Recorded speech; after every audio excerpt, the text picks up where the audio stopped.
കഴിഞ്ഞ ദിവസം ഞാൻ മുത്തുവിൻ്റെ വീട്ടിൽ പോയിട്ടുണ്ടായിരുന്നേ. ഒരു ശനിയാഴ്ചയാട്ടോ പോയത്. ഇത് ഞാൻ LP പഠിച്ച സ്കൂളാട്ടോ. 5ാം ക്ലാസ് വരെ ഞങ്ങൾ ഇവിടെയാണ് പഠിച്ചത്. ഞങ്ങൾ കസിൻസ് എല്ലാവരും അവിടെ തന്നെ ആട്ടോ പഠിച്ചേ. ഇതാണ് കേട്ടോ മുത്തുവിൻ്റെ വീട്. അപ്പോൾ ഞാൻ ചെന്നപ്പോൾ അവിടെ മുത്തുവും അമ്മയും പിന്നെ സൂര്യചേച്ചിയും ഉണ്ടായിരുന്നേ. സൂര്യചേച്ചിക്ക് പനിയായതുകൊണ്ട് അന്ന് ലീവ് എടുത്തു. ചെന്നപ്പോൾ തന്നെ മുത്തു കുറേ ബേക്കറിയും വെള്ളമൊക്കെ തന്നു കേട്ടോ. മുത്തുവിൻ്റെ റൂമിലിരുന്ന് സൂം ചെയ്തിട്ടുണ്ടെങ്കിൽ നമുക്ക് കുറുമ്പാലക്കോട്ട മല കാണാം. അപ്പം ഞങ്ങൾ വെള്ളമൊക്കെ കുടിച്ച് കഴിഞ്ഞിട്ട് കുറേ നേരം ഇരുന്ന് വർത്താനം പറഞ്ഞു കേട്ടോ. ഞങ്ങൾ ലാസ്റ്റ് കണ്ടത് മുത്തുവിൻ്റെ ചേട്ടൻ്റെ കല്യാണത്തിനാട്ടോ, ഫെബ്രുവരി 5-ന്.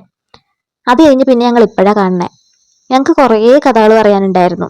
എൻ്റെ തൃശ്ശൂരിലെ കഥകളും മുത്തുവിൻ്റെ ഇവിടുത്തെ കഥകളും എല്ലാം പറഞ്ഞു കഴിഞ്ഞപ്പോഴത്തേക്ക് സമയം ഉച്ചയായിരുന്നു. അപ്പോൾ ഉച്ചയായപ്പോൾ ഞങ്ങൾ ഭക്ഷണമൊക്കെ കഴിച്ചു കേട്ടോ. അപ്പോഴേക്കും മുത്തുവിൻ്റെ ഏട്ടൻ വന്നിട്ടുണ്ടായിരുന്നു സൂര്യചേച്ചിനെ ഹോസ്പിറ്റലിൽ കൊണ്ടുപോകാൻ വേണ്ടിയിട്ട്. മുത്തു ഇപ്പോൾ PSC പഠിക്കുക കേട്ടോ, കൽപ്പറ്റ.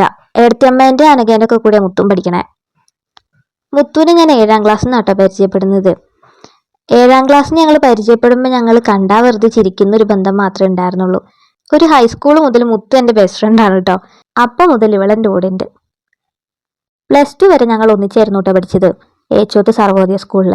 അത് കഴിഞ്ഞ് ഞങ്ങൾ രണ്ടും ഡിഗ്രിക്ക് വേറെ വേറെ മാറിപ്പോയി. ഇത് ഷെൽഫിൽ ഉണ്ടാക്കിയൊരു മീൻകോളാട്ടോ. അതിലിപ്പോൾ കുറേ മീനൊക്കെ ഉണ്ട്. വർത്താനൊക്കെ കഴിഞ്ഞ് ഞങ്ങൾ പുറത്തേക്ക് ഇറങ്ങിയപ്പോൾ മുത്തു എനിക്ക് ചാമ്പയ്ക്കൊക്കെ പറിച്ചു തന്നു. അവിടുന്ന് നേരെ ഞങ്ങൾ വീട്ടിലേക്ക് പോന്നു കേട്ടോ. അമ്മായിൻ്റെ അടുത്ത് ചെന്നപ്പോൾ കുറച്ച് പഴവും കിട്ടി. അതും തിന്ന് ഞാൻ പോന്നു.